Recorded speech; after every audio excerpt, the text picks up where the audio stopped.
mamaya. Talaga, anak? Sige, paghahanda ko kayo. Sige po, Nay. Excited na ako makita boyfriend ng anak ko.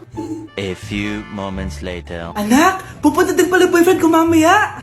Tamang-tama, makikita na sa dalawa ng boyfriend ko. Nakaka-excite naman, anak. Wait lang, tawagin ko si Kenneth. Kenneth? Bakit ka pangalan ng boyfriend ko? Baka nagkataon lang.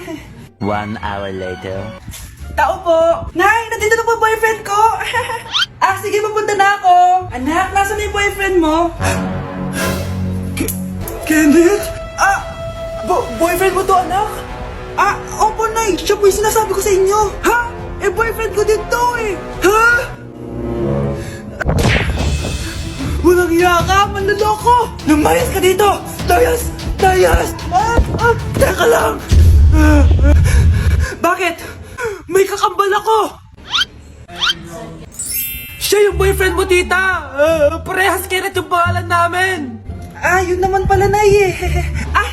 Sorry.